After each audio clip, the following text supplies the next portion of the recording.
If you'd done your time in prison, you'd think you'd never want to go back. But seemingly, in the northeast, that's not the case.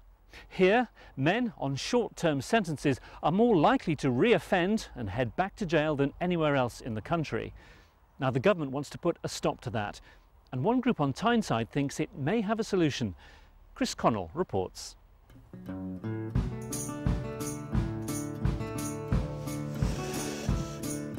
It's John Todd's birthday. He's 40. John, yeah, well, bit of birthday cake for you. This birthday is a bit special, isn't it, John? Why is that then? Well, I've been out of prison all my life, and this is the first birthday I've had out of prison since I was 15. Since you were 15, you've never had a birthday outside prison? Out or Christmas. More than half of John's life has been eaten up by prison time. He's a recovering heroin addict with a terrible past. Well, the first thing I done was a robbery, for no reason at all, really. It's just like after that was burgling. John came out of prison in March. It's his longest spell on the outside since he was a child. What's kept you out of prison? Because this is your longest stint yet. The group that I'm with, the Reaching Out project, like, I'm in and out of jail every other week. I've been out months this time, so, and that's all down to them. Reaching Out helps John and people like him navigate their way through the minefield that is housing, the benefits system, joblessness. And with that kind of support, there's a chance that he just might stay out of prison. And let's face it, here in the northeast, we need all the help we can get. HMP Durham. 80% of prisoners on short sentences here go on to commit further crimes. That's a higher rate than any other prison in England and Wales. So Graeme Wilkinson began the Reaching Out project a year ago to change that. He's the only person who gets paid, and it's only a part-time wage. He meets prisoners to ask them if they want to work with his charity on release. So how are you? I'm fine, yeah. Yourself all right? Me, I'm fine too. We don't represent the establishment or authority and therefore are no threat. And we found that that works. They're more likely to engage with us because they want to. Graeme builds a relationship of trust whilst the prisoner is still in jail.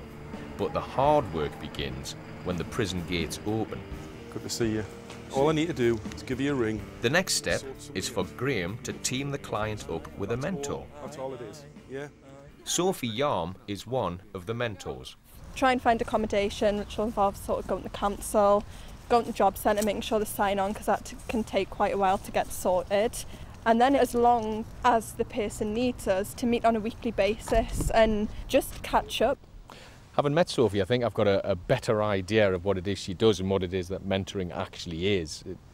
It would appear that she pulls together all of the little things that help to make somebody's life a little bit easier, and I think every little bit helps, to be honest with you. I think she deserves a medal. Of course, some clients fall by the wayside, but of 10 offenders that have engaged long-term, 8 have so far stayed out of prison. Hello. Stephen. Here we are. All right. Nice to meet you. One of them is Stephen Binns. You got some view there, mind, haven't you? Full belter. That's not too bad, is it? Stephen spent 6 weeks in Durham prison. He was eventually acquitted of a domestic assault. The Reaching Out project come to see me when I was inside. They've helped us with benefits, helped us with housing support. They've helped us with pretty much really everything. That must be nice to know that there's somebody there waiting for you. Definitely. At least I know I've got a second chance in life, and this is it. Giving more support to people as they come out of prison is proven to reduce the risk of them reoffending. But Reaching Out relies on private funding, and money is running out. We have 1 month's worth of funding left. It feels absolutely awful, not just for me, but I think for everybody involved in Reaching Out. Those ex-offenders we've been successful in engaging with Reaching Out. What happens to that support? England's first jail was built here, in Hexham. 700 years have passed, yet the local MP says we've made little progress in changing reoffending rates. And he should know, he used to be a barrister. I'm a massive fan of taking care of what we call the bridge, the gap that exists between custody and real life. That is the real problem area. The old system used to be this. I had clients who would be kicked out of the prison. Literally, the door would open, they would emerge with £46 and they would be met by their former drug dealer. The government's new system is called Transforming Rehabilitation. It highlights the need for mentor schemes like Reaching Out. But there's a worry that when the government hands out contracts, small projects like this will be pushed out by big companies. We're talking about the Sercos and G4Ss of this world. They're the ones with the capacity to bid for those contracts. The smaller, more local organisations, I think, are disadvantaged. The government says that's not the case. Anyone bidding for contracts must show how they will work alongside local organisations like Reaching Out. Mentoring people like John is far cheaper than locking them up, but his future is on a knife edge. He's ended up self-harming. I think it just shows how quickly things can get out of control. I've been doing well up to now. Yeah, and it just seems that we've all hit it all at once now, that not just everything's went wrong again. I want to know why so many prisoners reoffend. Well, I suppose the world outside is often scarier than jail. There's a lot of people in prison that's institutionalised. There used to be a man in there called Billy the Brick. That's what they call him, because every time he got out, he'd go and put a shop window straight away within an hour of him being out, just to get his cell locked back up. It's hard to get housing on the outside. One time, when John was released from prison, he found a city centre location. Here, behind the bins. Even with the help of the mentor scheme this time, he struggled to get benefit money. I'll wait 7.5 weeks to get a payment. And what you're supposed to do for money in 7.5 weeks. So you waited 7.5 weeks before you got any money?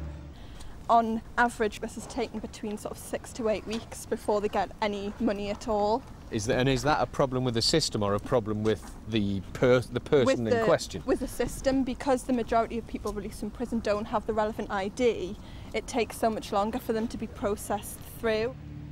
Unless all the agencies are working together, it doesn't really make much sense, does it? Well, somehow the individual you talk about has been let down by that system, such that the accommodation is not there, the benefits are not there, which should have been organised before he was released.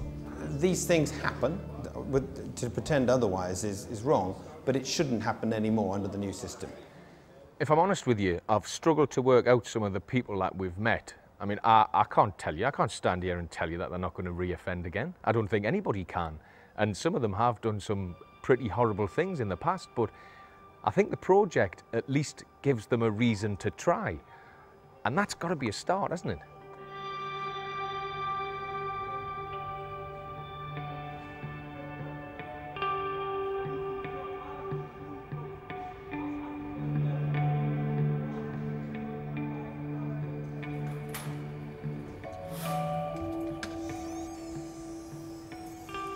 He's been charged with handling stolen goods and theft.